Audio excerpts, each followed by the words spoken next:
Our punishment is our punishment. Because of our non-adherence to the law of the Most High, we are at the bottom of society. Our enemies have done all sorts of things to target us. They've been successful in separating the black man from the black woman. If you haven't read the Willie Lynch letter, you need to go look it up and read it. While many say it's fake, its methods for controlling black slaves are very much real and are being done to us right now. Our oppressor has all the power in the society and have boxed us in. While black people have great influence over the culture of the country, we have no control over anything. We're the most influential artists, but most of our artists are broke. Same for our entertainers and sports athletes. As I've taught you, slavery is not having ownership of your own labor. You are a slave when everyone else benefits from your labor but you. Many of our people believe they can get ahead in this anti-black race society by going along to get along. If we just cooperate with our oppressor, we can make it in society. A man is supposed to map out his own destiny. It's not supposed to be determined by someone else. Black men have been effectively broken. They have been made not to stand up for themselves or protect their own. We've been conditioned to look down on each other, be jealous of our own progress, and be used as tools to regulate our own people. This is how we get in good with the dominant society to receive benefits. This every man for himself mentality to socio-economic advancement makes it where we never organize as a group. It is much easier for our enemies to stop us when they don't have to deal with a group and only have to deal with one person. When Dr. King and Malcolm were assassinated, the movement stopped. People were afraid if they tried to stand up against this oppressive system, they would meet the same fate. Dr. King and Malcolm were two men who decided it is better to die on your feet than live on your knees. They figured if the only way to live in this country is to be oppressed and downtrodden, they would rather die fighting to be free. They made the sacrifices for themselves, their families, and their community to see their people in a better position. This required them to not be afraid of what white people would do to them. What has going along to get along gotten us? Have they treated us better? Do we get the respect we deserve? Are we treated as a protected class? Our people get murdered by law enforcement, harassed at schools, and lampooned in the media. We overlook this because we have a handful of wealthy sports athletes and entertainers. These people are all controlled by the people who pay them, who make billions off their backs while they make millions at best. A black man is not allowed to make $1 if our oppressor can't make 10. This is what you get for doing what your enemy says. You get to be an LGBT advocate with no rights and no power. Why not just fight? It's said a brave man dies once, but a coward dies 1,000 times. They trained our black sisters to emasculate us from childhood. The population control initiative is aimed squarely at us. Black men and black women hate each other, and neither care about the children. The black family is a broken mess. We either have single parent homes, grossly dysfunctional mother and father homes, or we have mixed homes.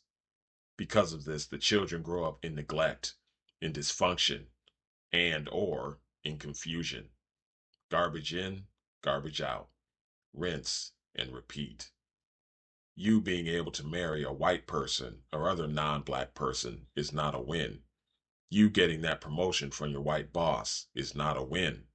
You're not progressing. You're being lured into a trap. You have to give up something to get something. It's your freedom and your self-respect. Your oppressor believes they can talk about you and even treat you any way they desire because you don't oppose their behavior. You start talking about the love of Jesus when you're outright disrespected. As I told you, respect is earned, but disrespect is forbidden. Allowing yourself to be disrespected is way more than just a bad look. It's dangerous for you and everyone around you. It's harmful for people to be comfortable disrespecting you. A man without respect is at best a child, and at worst a woman. If people feel they can talk to you any way they want, they will inevitably feel they can treat you any way they want. Responding to blatant disrespect with passivity does not deter bad behavior, it exacerbates it. The people doing it will become bold when there is no response. Not to sound like a broken record, but a man who desires to be seen as a leader must lead. Leading means taking the initiative. You don't wait around for anything or anyone. One example is you don't let other people dictate what you should or should not be offended by. If someone says something to you that you have determined to be offensive or disrespectful, you don't argue with them about it. You let them know what they said will not be tolerated, and you deliver the consequences for noncompliance. This isn't about being a tough guy. It's about firmly establishing boundaries and respect. You won't be able to get anything done if people are constantly undermining you. This means we stop thinking participating in the oppressor's political system will get us ahead. I told you that voting can be a beneficial thing, but only if it benefits you. You don't vote to participate. You vote to get things. Consistently going along with a program that does nothing for you doesn't make you faithful or disciplined. It makes you a sucker and a mark. When you see a police officer accosting one of our own, instead of holding up your smartphone to record a murder, why don't you do something to stop it? Your enemies don't care about you recording them doing wrong. The system is set up for them to get off scot-free. Killing black people was unofficially legal in this country. The funnier thing is, if we saw another black person doing the same thing to our children, we would jump on this person to stop them, or at the very least, there would be retribution.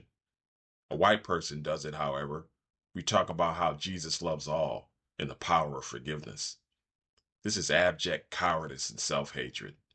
You're partnering with the slave master to control the other slaves. Why do we step over our sisters to be with non-black women? Why would you connect yourself to a community of people who hate you? As I told you in past videos, the Most High did not want Israel to intermarry with the other nations because they would then take on the customs of the heathen and turn away from his law. You see our brothers and sisters with heathen partners, and they start talking about all lives matter, how we should vote, and how we need to get over slavery. We've seen from the things that have happened to us in the modern day that allowing disrespect puts us in danger. Again, it's not about being tough. This is about protecting yourself. The disrespect starts off as verbal and eventually turns physical. We allow someone to call us out of our name and saying the N-word to us. We come up with all types of philosophies on how we should overlook plain disrespect. Those same people will come up with all sorts of philosophies on overlooking our people being harmed. This is how we get Mike Brown, Trayvon Martin, George Floyd, and all the other instances of police brutality. We let them know through our non-action it was okay to treat us this way.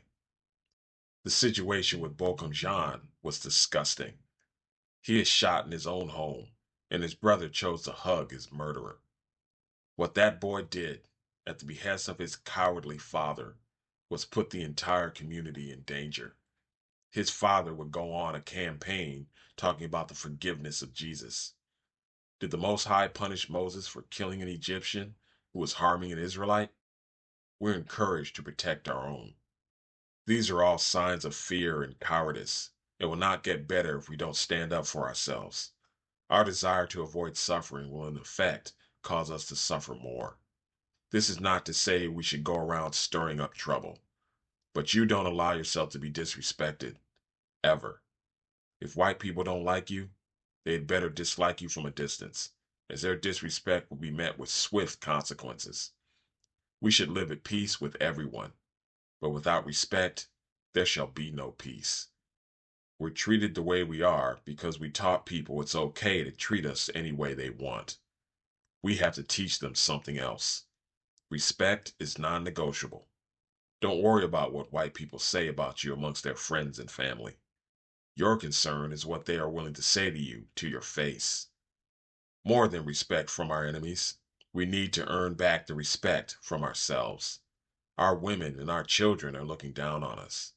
Disrespect must not be tolerated from anyone, but we must also build ourselves up to being people worthy of respect. This is not just a good idea, it is vital. Forget about being liked, as a man doesn't need to be liked. He needs to be respected. Don't look to cause trouble, but stand tall as a man, and don't worry about who is offended. The sin of this anti-black racist country has always been not allowing a black male to be the man he is required to be. Break off the shackles and pull out all the stops. Be a man or die trying.